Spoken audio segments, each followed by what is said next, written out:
El 9 de abril es un momento muy importante para conmemorar y recordar a las víctimas del conflicto en Colombia. Nosotros hemos decidido tener más de un día, tenemos casi 20 días de conmemoración. Empezamos el 3 de abril con la conferencia global contra minas en Medellín y terminamos el 20 con la clausura del Festival Iberoamericano de Teatro, que ha sido y va a ser dedicado también a las víctimas del conflicto con el lema "Todos tenemos que ver". Y se busca de que todo el mundo conozca esa realidad, que no sea simplemente la memoria, pero una memoria borrada en el país. Estos hechos que han marcado la vida de los seres debe estar con el resto de comunidades que, aunque no lo hayan sufrido, deben de reconocer que estas personas siguen siendo afectadas y hay un problema que igual Colombia lo tiene que saber, pero además que de saberlo también se sienta, que haya ese respeto, porque muchas de las personas ven la víctima, en el caso del desplazado, como el pordiosero, pero no ven también que esta persona tuvo que abandonar su patrimonio que había construido, grandes cosas, sus riquezas, para volverse indigente en unas ciudades. Escuchar también en las mesas de víctimas, vamos a llevar a la mesa nacional y a las mesas municipales y departamentales para tener unas grandes propuestas desde abajo hacia arriba y en lo nacional sobre cómo avanza y cómo puede mejorar la implementación de la ley de víctimas. Es una ley que se pensó de manera seria, su planeación, su aporte fiscal, su ejecución y la participación de las víctimas como columna central de legitimidad es lo que hemos venido articulando en estos 2 años y medio ya de implementación de la ley. El balance es positivo en términos de metas, nos pusimos metas anuales que suman a unas metas decenales, que es el tiempo de la ley hasta el 2021. El balance en estos 3 años como proceso organizativo que tenemos es que lo vemos más de una forma negativa, porque las víctimas, las bases no conocen ni siquiera qué es la 1448, no hay una articulación real de las entidades para atender las víctimas. Entonces, las organizaciones que hoy nos hemos echado como este proceso que representamos las víctimas, no tenemos la posibilidad de llegar a las bases a informar todo este proceso que en ese momento se está viviendo. Yo creo que el balance de la ley de víctimas es regular, porque si bien, como dicen las víctimas, la ley de víctimas ha sido una esperanza, su implementación está siendo muy precaria. ¿Precaria en qué sentido? Por ejemplo, para los retornos y las reubicaciones de más de 5 millones de personas desplazadas por el conflicto, no hay ni siquiera una sola hectárea de oferta de tierras por parte del Ministerio de Agricultura o el INCODER.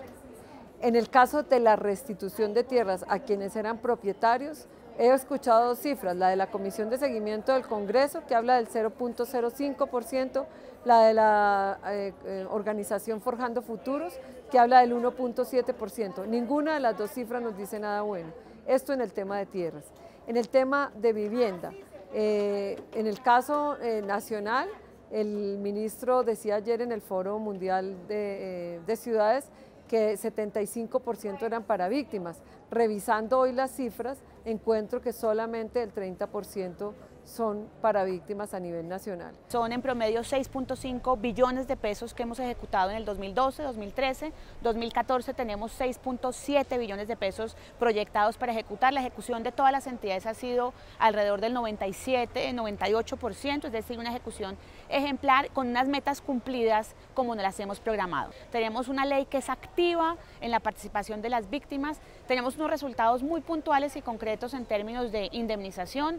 La meta del cuatrenio son 385.000 víctimas indemnizadas de manera transformadora. Además, la meta la vamos a cumplir en julio de este año, la vamos a cumplir antes de tiempo. Tenemos unas metas en reparaciones colectivas que también vamos a cumplir este año. Tenemos unas metas en restitución que estamos también avanzando en cumplir este año, en retornos y reubicaciones, en restitución administrativa. La ley de víctima tiene unos vacíos y la reparación como está planteada igual tiene mucha inconsistencia, porque se requiere una reparación integral para las víctimas, aunque allí se dice, pero en la realidad pues hay que abordarla desde otro punto, es mirando todo el tema de lo que ha sufrido en las personas, pero también el marco monetario. El pago de reparación administrativa, pues la cifra, aunque digamos que esto es uno de los temas que se ha movido un poco más, sin embargo la cifra aún sigue siendo muy pequeña, y yo diría que esto unido a las dificultades que hay con otras medidas de reparación como la atención psicosocial, que realmente no hay nada en atención psicosocial. Las víctimas tienen una ruta de reparación integral y de asistencia integral. Para nosotros no es suficiente la entrega de un cheque, la entrega de una compensación monetaria, cuando sabemos que esa persona, esa familia, tiene unas situaciones muy precarias para mantener sus hijos, para desarrollar su proyecto de vida. Pero no hay una realidad frente a, por lo menos en la parte económica, cuando se plantea alrededor de, para hacer la reparación económica, unos 15, máximo 17 millones, pero para un grupo familiar que es aproximadamente 10 personas, pues esto no tendría ningún sentido. Y además a esto se le suma que la plata que se le entrega a esta familia, si tienen niños menores de 18 años, debe ir a una fiducia. Y entonces en ese momento no se garantiza que esos recursos a los 18 años, los muchachos o los jóvenes, los y las jóvenes vayan a utilizarlo de la manera adecuada que debería ser para educarse, para prepararse, para cambiar su calidad de vida que en ese momento han llevado. Para que haya una implementación real, adecuada de la ley de víctimas y las víctimas puedan sentir que están siendo reparadas, se requiere, en primer lugar, haya recursos nuevos para las víctimas, recursos distintos a los del presupuesto ordinario del Estado. En segundo lugar, haya un sistema mucho más eficiente. En tercer lugar, que haya una articulación y digamos, un sentido de pertenencia de todas las instituciones del Estado con la ley de víctimas. Hay entidades que creen que el tema de las víctimas, por ejemplo, a nivel nacional, es de la Unidad Nacional de Víctimas. En fin, es una ley que con todas las dificultades de estar haciéndolo en medio del conflicto, avanza de manera satisfactoria. Entonces lo que busca es que el país también reconozca el daño que se ha causado hacia esta población.